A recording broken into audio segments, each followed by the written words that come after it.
It's not even controversial anymore. People know in Florida their freedoms are going to be respected. Miranda, howdy. Howdy doody. Cheerio. J-O. Howdy doody.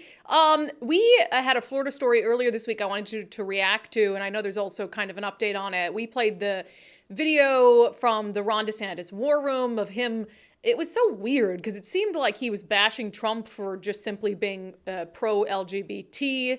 And then it went into like all these controversial things that DeSantis had done. It was just odd. And now DeSantis is responding to criticism over it. Yeah, it was a pretty odd video. When I saw it, I was like, wait, who made this? Because I didn't really know who it was for or against. It was just a bunch of nonsense.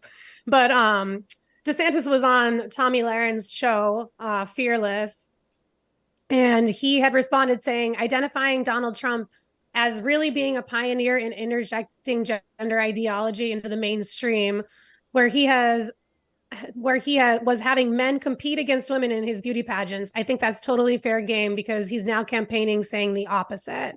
So that was his way of defending that video, is just saying like, you know, like what he did say, and now I guess it's going against what he's saying now. So yeah, and I don't disagree with DeSantis, using and raising awareness for some of the really extreme transgender issues, like men competing against biological women. But what was weird about the video to me is it was like bashing Trump for having, pride t-shirts for sale. And so it was like not drawing a distinction between supporting gay people and supporting, transgender surgeries for children. It was like comparing all those things. And it was very, very strange in that regard. So I don't know. I think that was a big miss. Okay. What else you got out of the state of Florida today?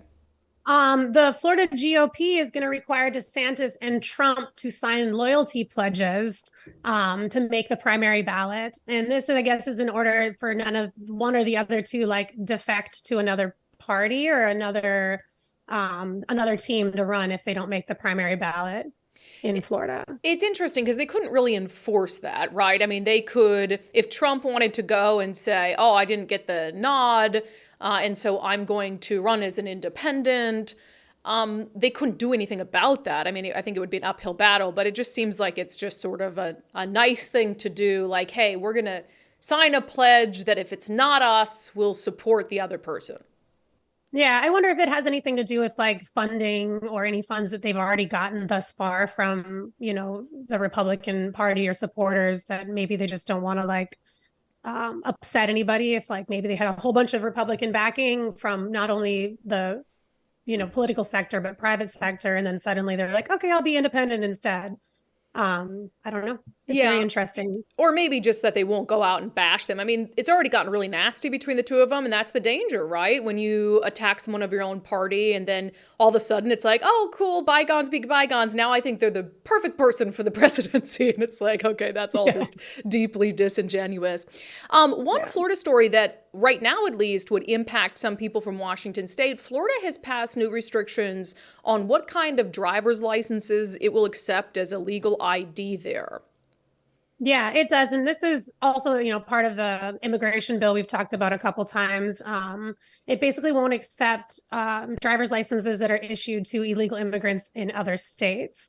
Currently, Florida doesn't issue driver's licenses if you can't prove that you're legally residing within the United States. This is just another, attempt at keeping illegal immigrants out of Florida, out of the workforce. There's other things that were in that bill, but they're all coming into effect. So it's going to be interesting to see how they impact a lot of industry down here, between the hospitality and travel industry, the restaurant industry, and agriculture. Well, yeah. I mean, if you're trying to travel, for instance, or work there, and your ID is not considered a legal form of identification, then you're going to run into a lot of problems. And I'm of two minds about this, because I don't think that we should be giving identification to people who are here illegally, because I think it only encourages people to cross illegally and some of the other issues that come along with that. But at the same time, if they're already here and you're not planning to kick them out of the country or anything, and then what, you're just going to make it difficult for them to contribute to the economy, to make a living, to feed their families. It's a weird situation. So that's why, states like Washington, they're like, come on in, we're a sanctuary state, you can do anything here. And I have issues with that, because it brings along a lot of other problems. But in truth, we also need immigrants for various sectors of our workforce. So it's all just convoluted and messy. It is. I mean, it does allow some form of tracking in the sense that, like, they're not obviously just here under the radar. If they're going into a government office and applying for a driver's license, that's, showing some sort of face within the community.